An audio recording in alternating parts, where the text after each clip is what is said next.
I'm Nick Nardone. I played in 2010 Fairfield American baseball team that made it to the World Series. I was pitcher and pitched in the finals. Nick, what have you been up to since the game in 2010? I started onto the big field, played with the Fairfield Rage, was lucky enough to make my varsity team for my high school and playing football, and just in the preseason right now. The New England Regional, those last 3 outs, how much pressure was on you? You know, I really wasn't thinking the first out I made. You know, Tom Ryan made a nice play in the hole. I wasn't really thinking much. Then after the hit batter, you know, I started thinking a little bit too much, and the pressure a little got to me. Walked a few batters, and at that point it was sort of downhill. The hit batter, it was kind of a controversial call. There's supposed to be no replays in Little League baseball in the regionals.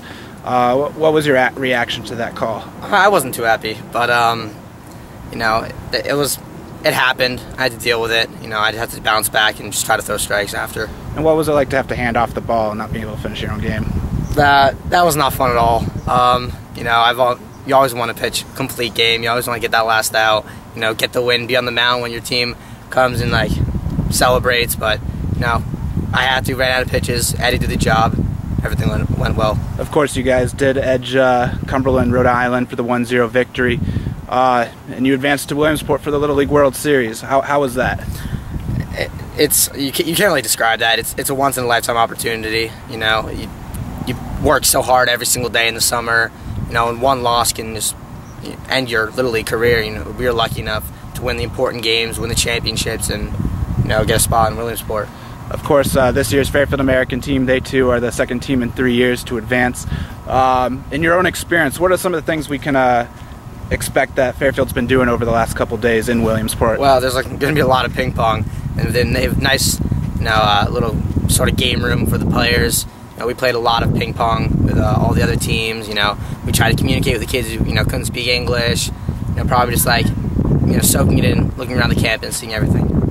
What are some of the hardships of being down in Williamsport? I mean, you're in New England's at Bristol for a week and a half, and then you go down to Williamsport for another week. You're away from home for a while.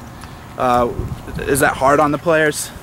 Some kids, you know, they get homesick, they miss their parents, but you know, the experience down there is so amazing. You're really not thinking about that. You're just thinking about, you know, playing baseball, having fun, being a kid, and you're really not thinking about like being away from home. You can still talk to your parents, you call them on your cell phones, but, you know, it's just, the experience just overwhelms you. How big is it for the league? You sent 3 teams in the past 3 years to the New Englands as the Connecticut State champions, and 2 teams in the last 3 years have gone to Williamsport representing New England. How big is that? I mean, that's you just don't hear about it. You know, I'm pretty sure we're the first league ever to win 3 state championships in a row as 12-year-olds, which just in that itself is amazing. Let alone to have 2 teams actually win the regionals and make it to the World Series. It's just great. What are your thoughts on this year's team? How far do you think they can make it? How far do you hope they make it? They're a really, really, really good team. They have a lot of depth in their pitching. Their defense is solid. They have great coaching. Their hitting is off the charts. They score the most runs of any team in regionals. I'm hoping they can take it all the way to the championship if they can. But you know, we'll see. Okay, Nick Nardone, thank you very much. No problem.